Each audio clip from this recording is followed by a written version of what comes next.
Quand vous regardez à l'Ancien Testament, vous trouvez que souvent la gloire est liée à un lieu d'habitation. Par exemple, ils me feront un sanctuaire et j'habiterai au milieu d'eux. Exode 25:8. C'est quand le tabernacle fut terminé que la gloire le remplit. Il en fut de même pour le temple. C'était un lieu pour une habitation. Les déclarations au sujet du Seigneur Jésus sont bien connues. Il est le resplendissement de cette gloire. Hébreux 1:3. Il est couronné avec la gloire. Hébreux 2:9. L'auteur reprend les mots du psalmiste, le roi de gloire, psaume 24:7.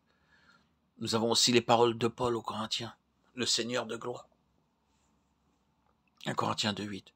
Et nous avons contemplé sa gloire, une gloire comme la gloire du Fils unique, venu du Père. Jean 1:14.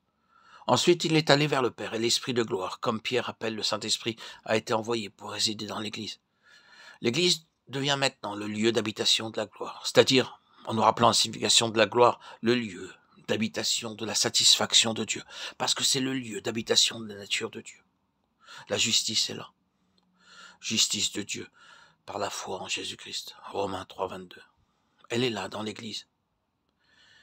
Et l'Église est glorifiée ou glorieuse, parce que la justice de Dieu est là par la foi et que Dieu est satisfait. Le point essentiel est le suivant. Si nous sommes le lieu d'habitation de la gloire, nous devons être des gens qui connaissons le repos du cœur. Dieu est venu dans son repos. Il est satisfait. L'Église doit être le domaine dans lequel se trouve le repos de Dieu. Maintenant, si ces choses semblent simples, rappelons que le témoignage qui est déposé dans ce vase dépend de certains facteurs pour être efficace. Concernant la satisfaction de Dieu ou le repos de Dieu, le témoignage doit être apporté que le peuple de Dieu jouit du repos de Dieu. Les conséquences de cette réalité, c'est que la première activité de l'ennemi contre le témoignage de Jésus contre l'Église consistera à introduire la tension, l'agitation dans le peuple du Seigneur.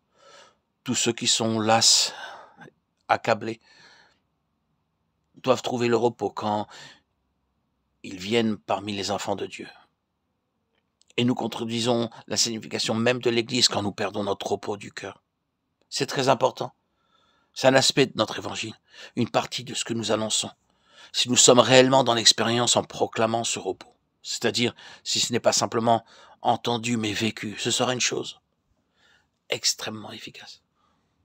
Car ce que nous sommes est une proclamation beaucoup plus puissante que ce que nous disons. Si le Seigneur peut avoir des gens ici et là sur cette terre qui sont parfaitement satisfaits en lui et jouissant de son repos, qui ont trouvé le repos de leur âme, il aura un immense témoignage sur la terre. Et une des marques de l'œuvre satanique dans cet univers, c'est la bouillonnante insatisfaction, l'agitation, l'impatience, l'envie, et tout cela ne peut jamais être rassasié.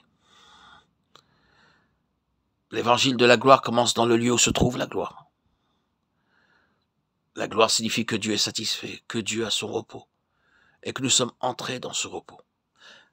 C'est quelque chose qui demeure dans l'Église. Cet évangile doit demeurer dans l'Église. C'est l'évangile de la gloire du Dieu satisfait.